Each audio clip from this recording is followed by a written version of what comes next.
Hello, hello. How's everybody doing? Very excited to have a very special and very spooky episode for everybody tonight. I hope to terrify you with some of the verse offerings from the OC community. But perhaps, the fear should be on my side because if any of these poems are actually any good, I got to put my money where my mouth is and give someone some gold. So, Dead Man's Gold tonight, guys. Let's see what we can come up with. Let's see what we can do. Happy Halloween. People have been sending me some DMs. People think they got the stuff. People think they know what they're doing. People think they can lay down a poem that's worthy.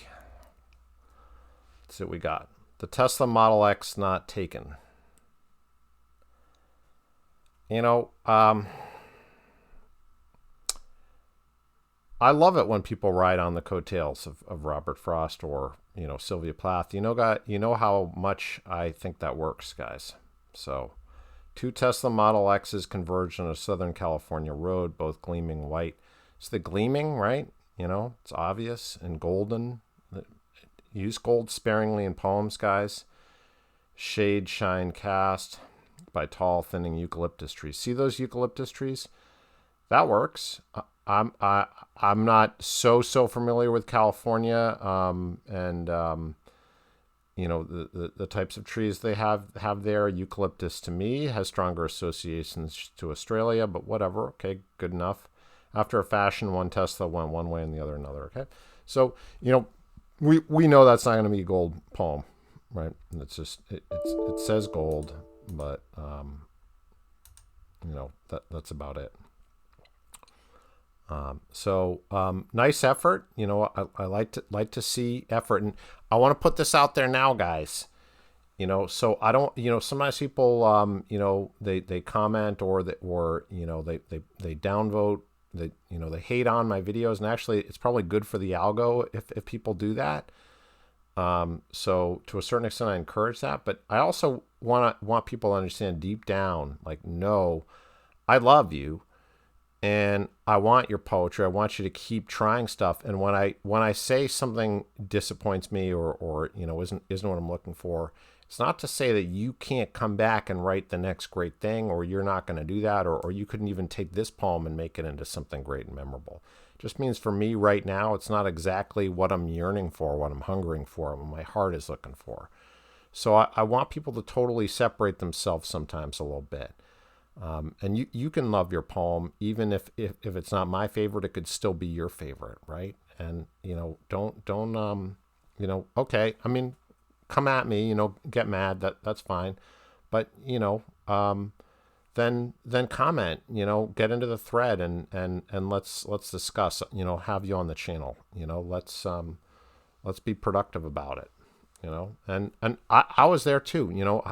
I get rejected, and people sometimes tell me I submit to a mag and or contest, and people have all sorts of ideas and feedback for me, and sometimes it's useful and sometimes, quite frankly, it's not. So if it's not useful to you, that's cool. I don't necessarily speak to everybody. Okay, so this is MT Shetty. I've never figured out how to say that name or handle. So, I like their poetry a lot, like quite a lot. So, sorry, that's kind of biasing me already. Christina on her hill, refusing to die like Sisyphus. Okay, so there's a problem. I discussed this with the poet, actually. See if you go down here, you can see reference by the great Andrew Wyeth.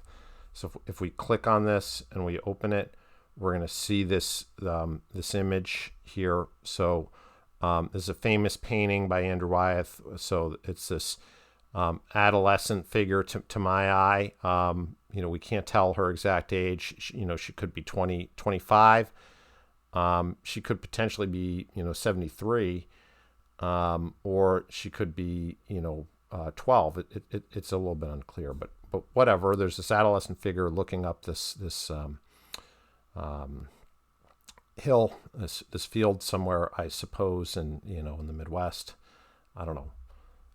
I don't know that much about it. I know it's a famous painting, right? So that's the topic. So I would like to see that right under here, Christina on her hill, after Wyeth. What I think would be the appropriate way to do this, so that the reader immediately knows what's going on.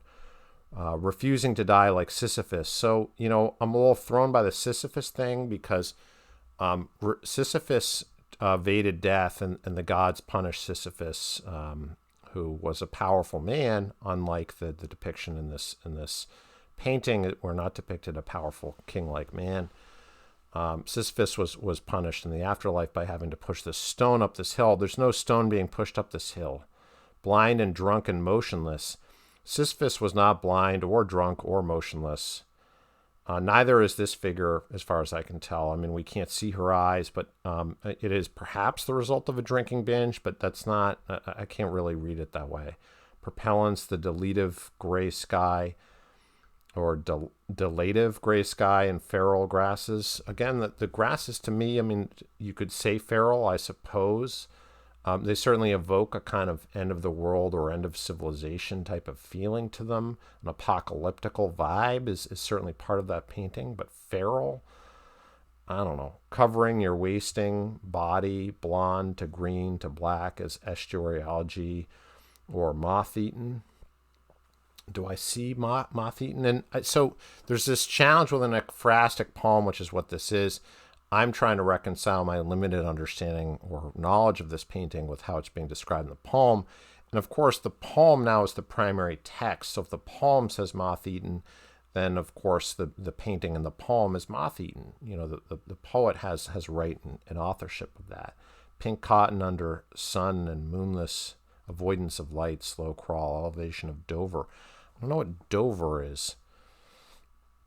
Descendants is Gloucester and Poor Tom. I'm a little bit lost with Gloucester and Poor Tom. I mean, is Poor Tom a character in Shakespeare, perhaps? Is that King Lear, maybe? I don't know.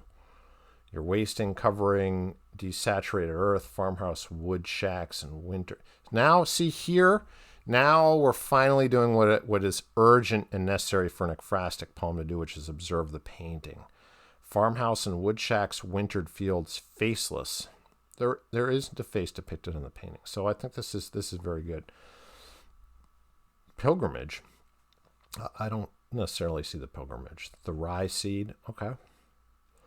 Catcher in the Rye, a little bit of that. Crushed under nails is Sisyphus, but I can't see Sisyphus. Sisyphus is this heroic figure.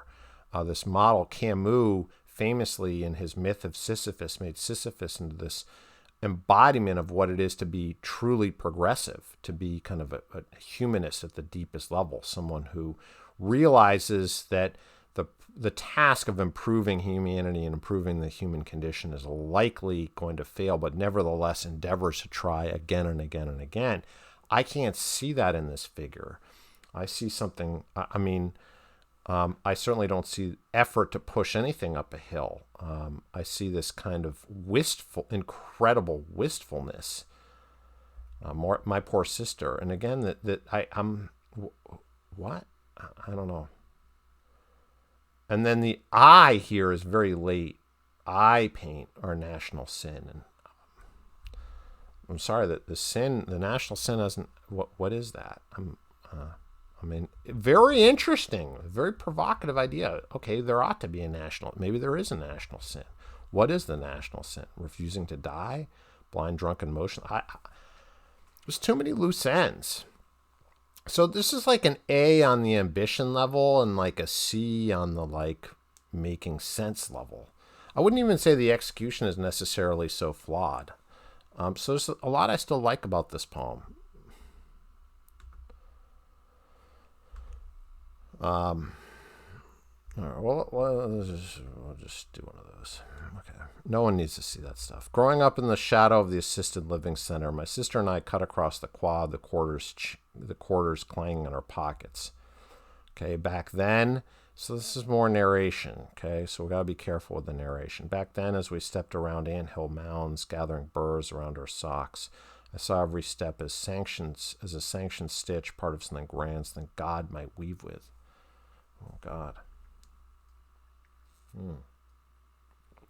The doors to the center slid open and slender fingers of cool air beckoned.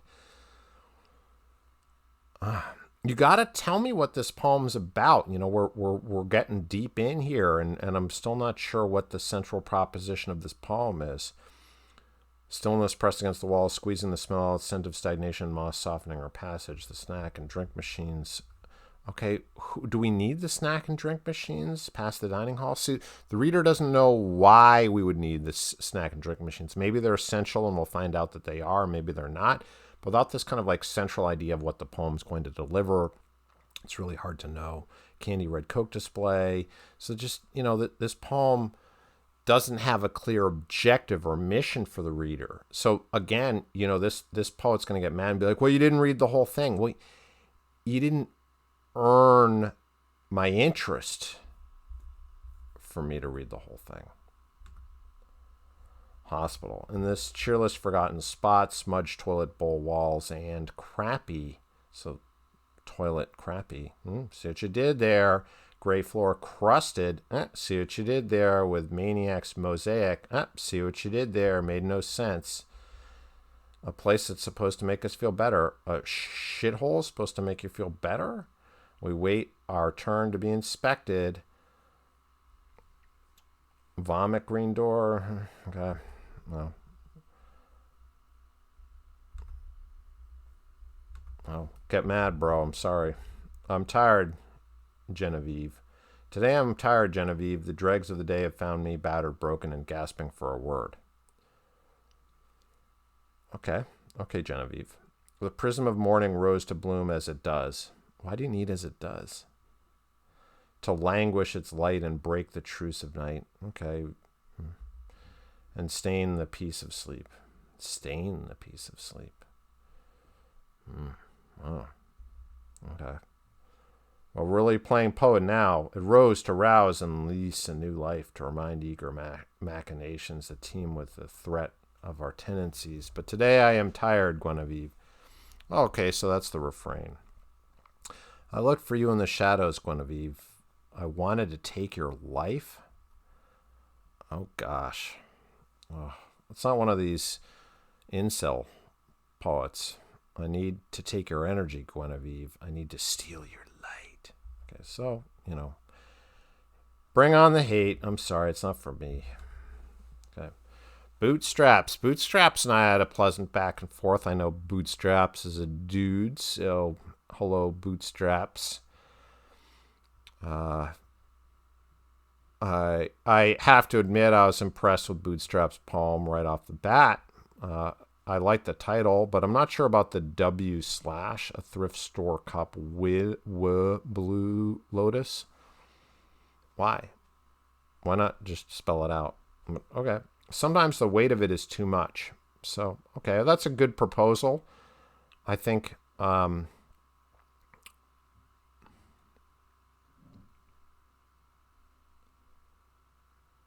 sometimes.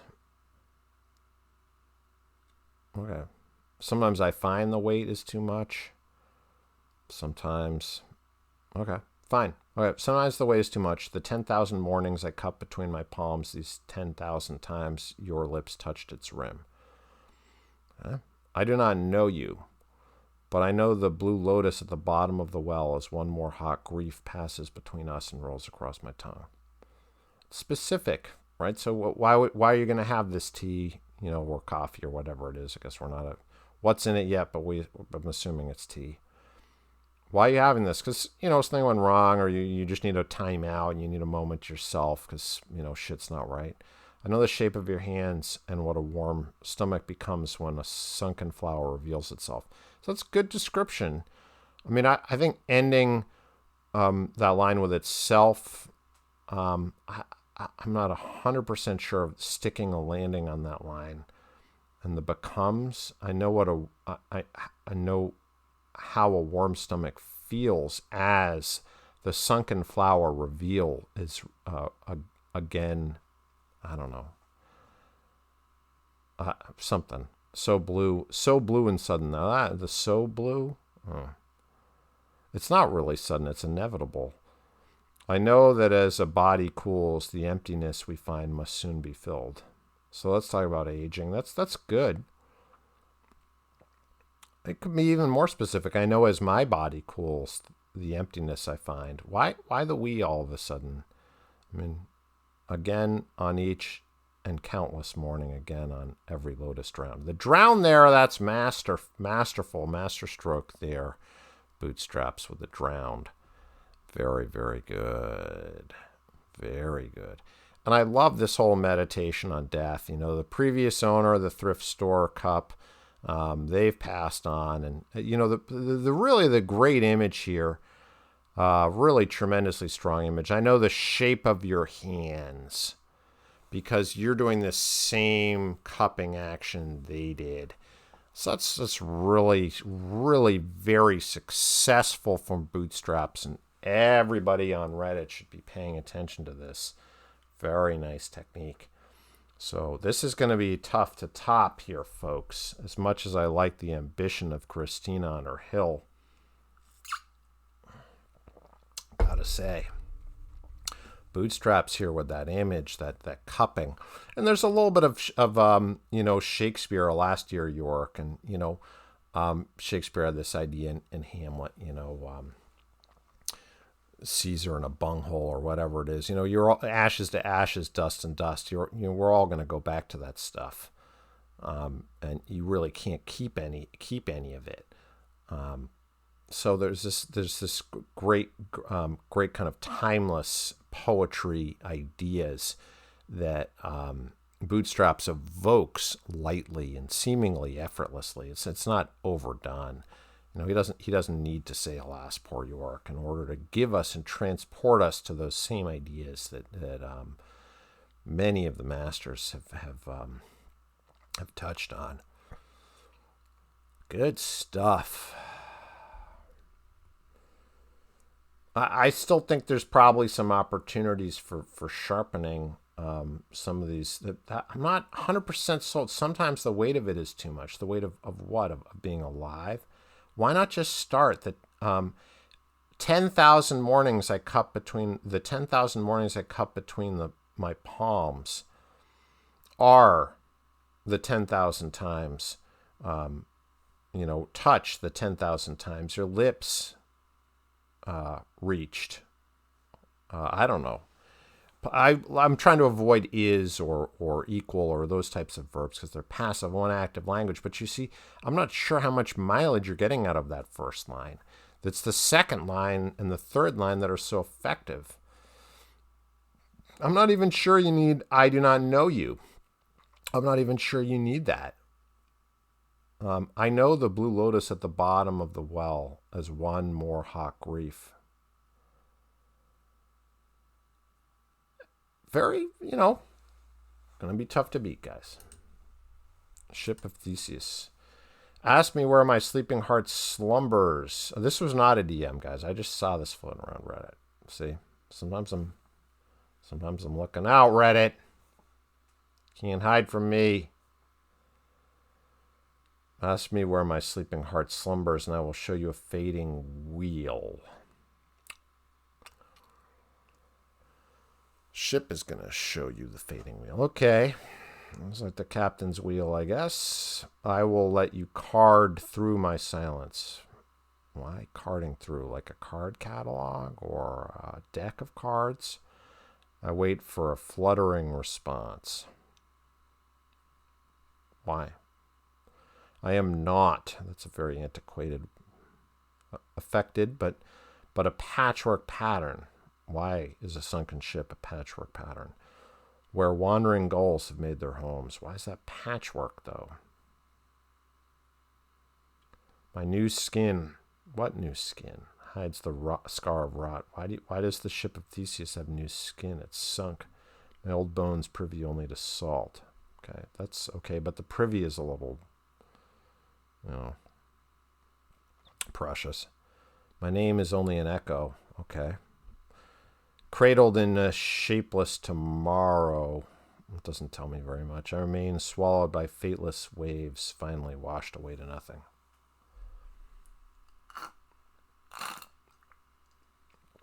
Finally washed away to nothing. Well, but you just said that they're not. I will show you a fading wheel. I'm a patchwork pattern. So they're not faded away to nothing. Which one? Well, you can't have it both ways. Why? The ship of Theseus, right? So I think the ship of Theseus returns with black flags by accident, and Theseus's dad throws himself off a cliff or something like that. I don't know.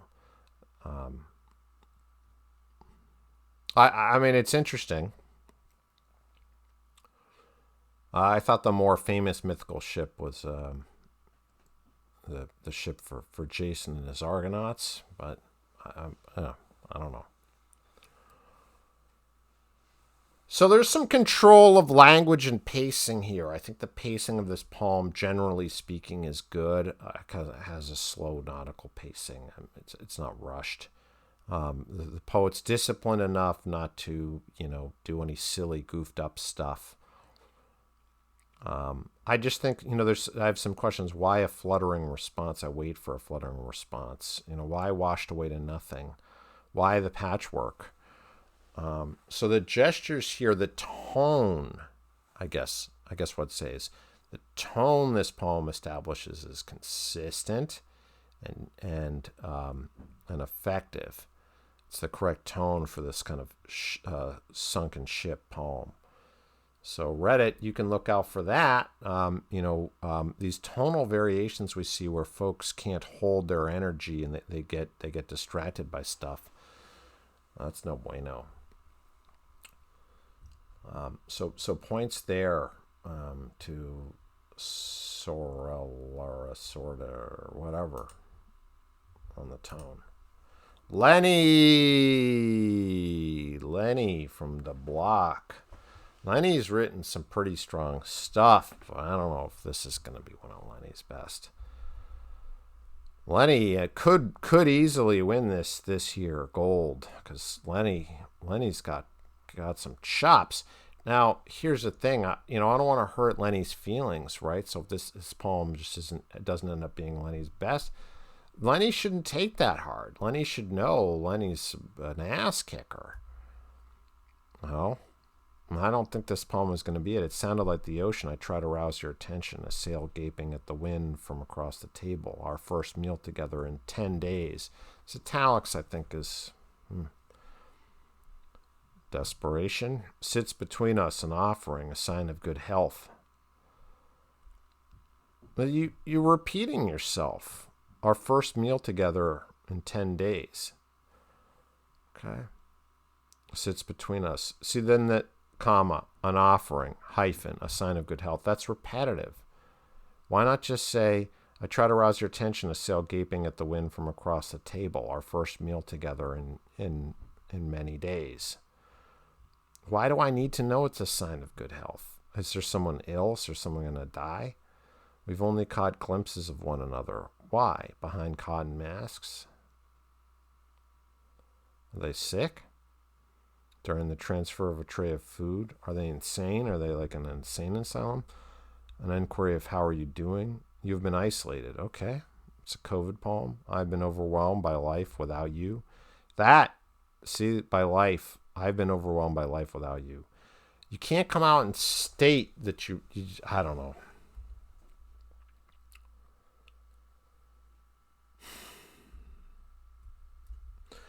Lenny did this thing in 2 Lenny poems where all of the emotion and the intensity is kind of transferred onto these third-party and inanimate objects that do all the work for the speaker. Now the speaker in this Lenny poem is trying to do all the work, and it's just not as successful. It's not as poignant. When the poem comes out and says stuff directly, at least in Lenny's case, it's not quite as effective as the indirect oblique approach. Not to say the direct, fire at will, just fire main torpedoes. The direct approach can be effective, could be really effective. I just don't know that that's Lenny's forte. Lenny thrives with a little bit of irony in his poems. There. Sorry. Lenny, you never told me who you are. Just assuming with a name like Lenny, but you might be anybody. Hams crumbling. Yesterday a misstep. This hams could be a misstep. I don't know. A leaf-covered ditch of twisted ankle bone, disjointed. See, some people might love that, right? The dis, new line, tab, stop, jointed. Some people get into it. They like it. I really think it's kind of gimmicky. I'm just not all about it. And I got into folks all over this. Made a whole video about this stuff, which is like, I'm just not a gimmick dude. I'm kind of a bread and butter guy. But, my skull and axe head, I like that.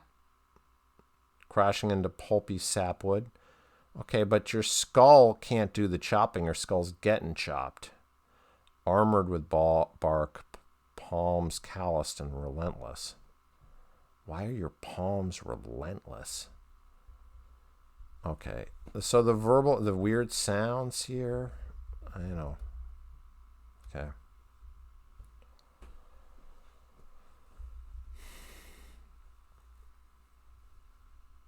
You come on back strong, Hams. I know you could do it. I know we're gonna see you hit me next time. This isn't it.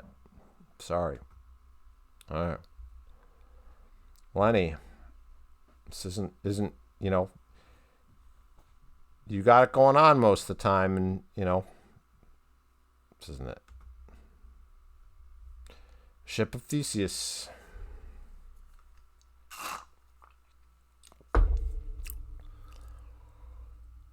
I like the ambition. I like the control of the tone. I like that a lot. Look at this. Ask me where my sleeping heart slumbers. Good opening for poem. You can open a poem well, you'll likely succeed. Even if you make some mistakes in the middle, if you can open a poem strong, you're going to be given a lot extra trust from your reader. Ultimately, despite the fact that the thematic ambition, it doesn't completely make sense to me. It doesn't completely realize the myth and do something fresh or interesting with it. To me, it could be any sunken ship.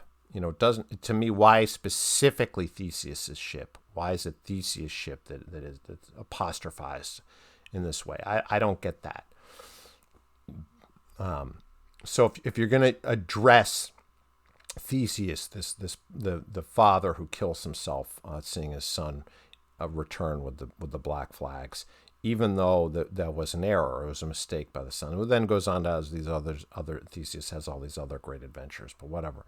This part is not addressed in the poem, and because that's not addressed, maybe I'm missing something, right? But if I'm not saying like I'm like genius level on like mythology stuff, but like I consider myself a slightly educated reader, and I can't really see why Theseus is significant per se in this poem, but the tone's nice. Thrift store cup, Christine on a hill. These are my two finalists for sure. So both very, very good. MT Shetty or whatever. They're just I like this a lot more despite myself. I feel like this opening, refusing to die hyphen, it's another great way to start a bold proposal about a poem. Like Sisyphus, it is a proposal. I'm not convinced that it's like Sisyphus, though. That's my problem. Blind, drunk, and motionless. There's no blind, drunk, and motionless in the painting. The painting depicts motion and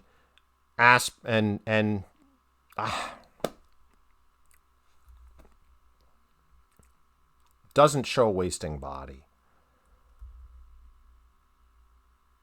I didn't see Moth Eaten. I don't know. Maybe we're looking at two different paintings. That could be. I like the ambition. I like the ambition. I respect that. So we are going to award it something, but it's not going to be the gold. So we're going to do maybe we'll do this here.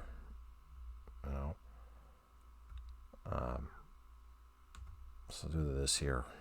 So respect.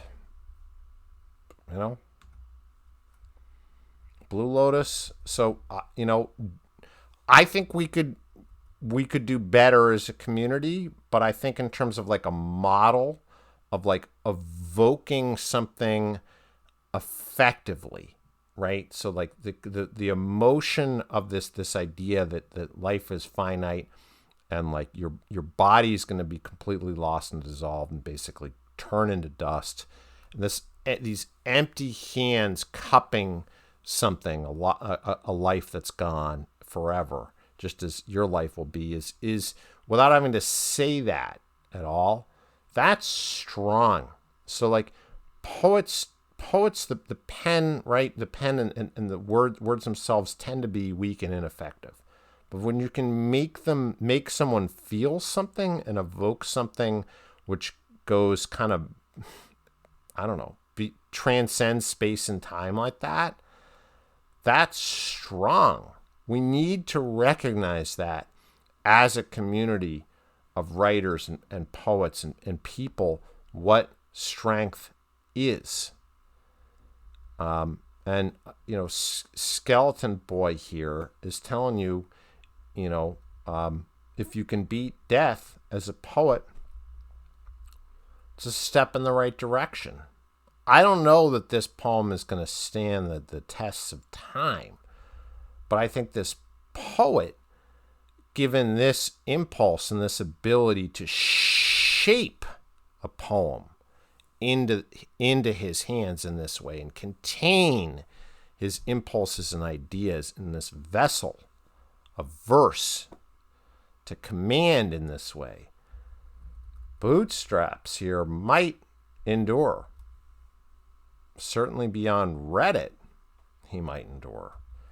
And to that end, I would like to say, my friend, have the gold and come on the channel. Stop on by. I said I'll give a free portfolio review, and you don't have to take me up on that. If you don't want to send me a whole bunch of stuff and have me nitpick at stuff, that's not what I'm going to do anyway, though. When I look at a portfolio, I'm going to look, what are the inclinations of your verse? Where's your project leaning towards? What could you most profitably cultivate and lean on in terms of what are you doing that's special, that you can amplify? What journals out there and what editors would be interested in that? Where's the best place to send your work? And which poets could you be reading? And which poets do you like to read already? Maybe we could discuss some of that as well.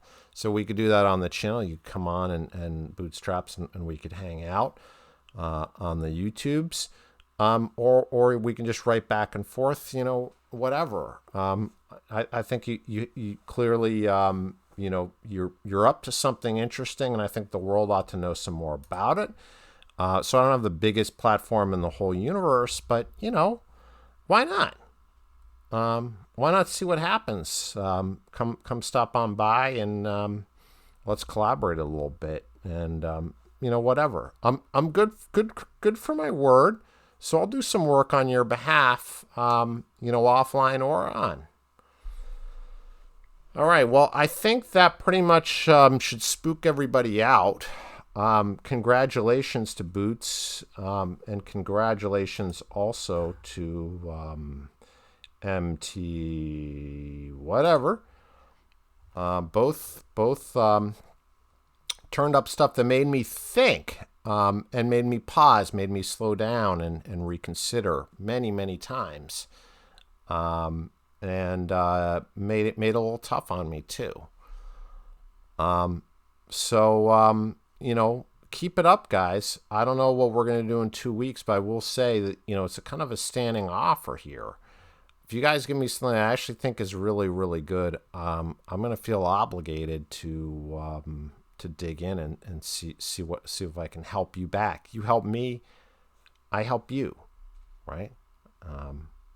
I think that's fair. That's the right way to do it.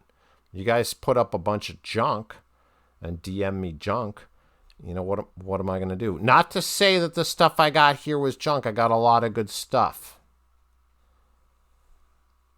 But that being said, some weeks people have sent me junk. Not this week, but you know, I'm going to come after you. I'm going to terrify you, some skeleton boy. All right. Yeah, you've heard enough of me. You guys go out there, you celebrate your Halloween. I don't know. Some of you people are in Australia, UK. You probably don't give a shit about it, but whatever. I'm an American, so I'm scared of everything. All right. See y'all.